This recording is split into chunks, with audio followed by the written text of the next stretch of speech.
From beautiful Oxnard, California, inside Cowboys training camp, driven by Ford, rolls on into week 2 of training camp 2025. Alongside Nicole Hutchison, I'm Kyle Youmans. So glad you've joined us, and it's been a busy weekend, and it got a little busier on Monday for the Cowboys as Tyler Gayton goes down in practice late in the team period. He's helped off the field, able to walk off on his own power, flanked by the training staff and by Micah Parsons, but ultimately it was feared he had a torn ACL.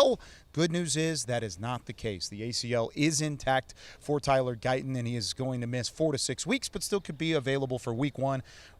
Still without having him in the fold is going to be a miss for the Cowboys, but it's a big thing that he is back for his second year. Yeah, and it kind of goes back to what we were talking about when it happened. It was like a breath of fresh air, just kind of in a bad way, kind of left the entire area. But, I mean, talking about a guy who faced so much criticism last year. I mean, he was a rookie, so he had some growing pains, but he put in the work this offseason. Talk about his technique that has improved. His footwork has improved. I saw some reps, him winning one-on-ones against Donovan Ezeraku, Marshawn Nealon, Peyton Turner as well, just not oversetting as much as he used to do last year. So you love to see the improvement. It's also with his diet, right? I mean, he's eating better, he's stretching, he's doing all the necessary work to have a good year this year. So it was unfortunate to lose a guy like Tyler Gayton. And it was coming off of possibly his best practice of training camp as well. Second day of pads on Monday, an off day on Tuesday. So this is going to be kind of a massaging act from this point forward. What happens at the left tackle spot if he's not available? Where do you see them filling that hole and trying to fill in behind Tyler Gayton? Well, it's still going to take some time to figure that out, but you have seen guys like Nate Thomas fill in at left tackle, taking some first and second team reps behind Tyler Gayton. You've seen Hakeem Adeniji as well. He filled in first team reps in place of Terrence Steele when he kind of had to sit out with that ankle injury a couple of days. But, I mean, there's so many moving parts to it. Who do I believe? I'm not so sure yet. Haven't seen enough from these guys yet, but it'll be a lot of fun to watch, Kyle. That's the thing is Adeniji has played on the right side for the majority of his NFL career. He could possibly flip to the left side. Not sure if he has that swing tackle ability quite yet. I think we'll see a lot of Awesome Richards, and you might see some of these young guys like a Dejani Cornelius, a draft pick out of Oregon, somebody that they can maybe rely on there to fill in that left tackle spot. 4 to 6 weeks for Tyler Gayton. Good to see him back in the fold, maybe week 1 or week 2 of the season, but he's not the only injury as a part of this Cowboys first couple weeks of training camp. We'll talk about those injury names when we come back. But one guy coming off of injury last year, trying to renew himself in this Cowboys defense, is Deone Clark. When we come back, Nicole goes one-on-one with Deone Clark about a renewed sense of energy under Matt Eberflus here in Oxnard. Inside Cowboys training camp, presented by Ford, is brought to you by AT&T, official sponsor of the Dallas Cowboys. Sleep Number, the official sleep and wellness partner of the Dallas Cowboys. And by your North Texas Ford dealers. Ford is the best in Texas.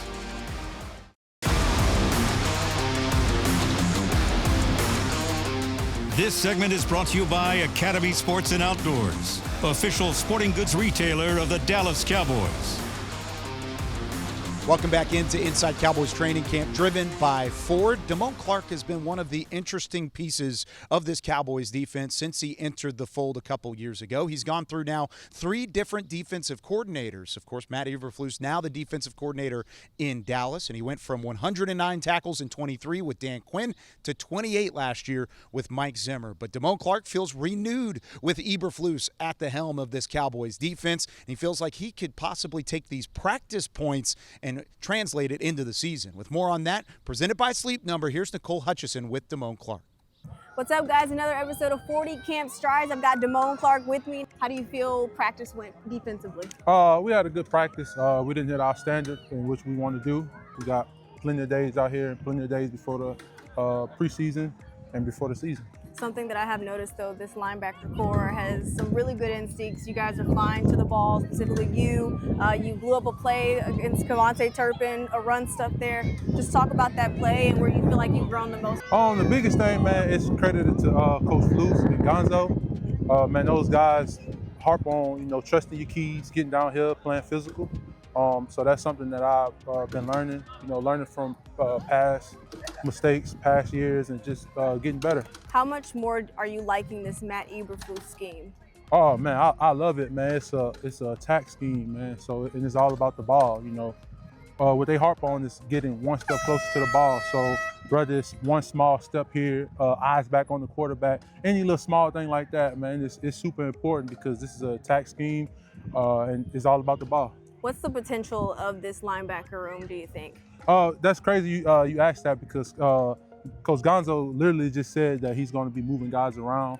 Okay. This is the deepest that that he's seen, and different guys can play different positions, and that's big because things happen in the season, and it's important for us all to get reps at different positions so they can trust us when it comes to Sunday. Brian Schottenheimer actually mentioned that when I was speaking to him, I asked him a question about Wanye Thomas and him moving him around a little bit, playing nickel, corner, and safety, but it goes to the whole team that he wants you guys to be multiple, wants you guys to be versatile. How much do you feel like that will help this defense? Oh, that's going to help us a lot because the more you can do, that's the quickest way you can get on the field. We got guys at different positions. We got guys that's out right now. It's part of football. Guys get hurt. Guys got different obligations and things that's going on. So it's next man mentality. Next man got to stand up. And that goes to our mantra, compete every day.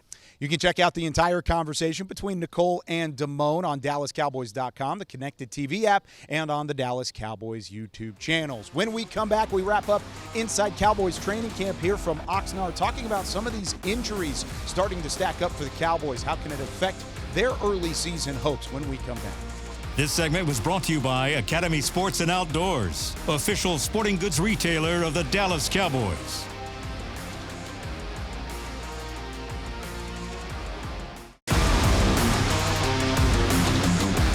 Welcome back to Oxnard, California, Inside Cowboys training camp driven by Ford. Alongside Nicole Hutchison, I'm Kyle Youmans. Nicole, injuries are a part of training camp. Let's take a look at some of the names that have popped up on the injury list already throughout the first week and a half of training camp. This is a longer list than we're used to. Luckily, a lot of these are pretty quick fixes, and a couple names that stand out to you. Anything that you have to point out when it comes to the guys that are on the injury list already? Yeah, I want to point out Brevin Spanford, who was having an unbelievable start to his camp. Got a chance to ask Brian Schottenheimer about it, his update. It is an ankle injury, and he will be out for a couple of weeks. But, this was a guy who was trying to showcase his receiving ability, something that he struggled with last year, coming obviously out of college. He was in a run-heavy scheme. But, this is someone who I believe could be really making a run for that tight end 2 role. Him and Luke Schoonmaker battling out, taking first-team and second-team reps as well. So Brevin Spanford is a guy that obviously stands out on that list, but also Kalen Carson too. That cornerback room, that depth chart is not that lengthy, and so with a guy like Kaiir Elam, he looks like he could be the starter on the opposite side of Deron Bland. But Andrew Booth also on that list, who had one of his best days as well in practice earlier this week. So it's very hard to kind of stomach the fact that there's been so many of these injuries, but it's training camp, man. You still got to battle, and a lot of these guys still have to stack a lot of days. That's the big thing, is a lot of these guys need the practice. We mentioned Gayton earlier in the show. He missed a significant portion of his rookie training camp, so second year in a row that he's been out. You've seen Deuce Vaughn. He needs to be in the fold to try and make some noise in that running back competition. All these guys that are out, of course, want to be on the field, so they're going to fight their way back into it and try and get into the mix, whether it's their certain position group or across a new scheme. Offensive, defensive, the scheme is a little bit different than it has been in the past. So those lists, hopefully that list of injuries starts to dwindle very quickly, and these guys are back on the practice field. Great names to talk about moving forward. Remember, you can catch all of Dallas Cowboys content on the Dallas Cowboys Now app and on DallasCowboys.com and all the social channels as well. We'll have more Inside Cowboys training camp for you tomorrow. For Nicole Hutchison, I'm Kyle Youmans saying so long from Oxnard, California. Inside Cowboys training camp, presented by Ford, was brought to you by AT&T, official sponsor of the Dallas Cowboys. Sleep Number, the official sleep and wellness partner of the Dallas Cowboys. And by your North Texas Ford dealers. Ford is the best in Texas.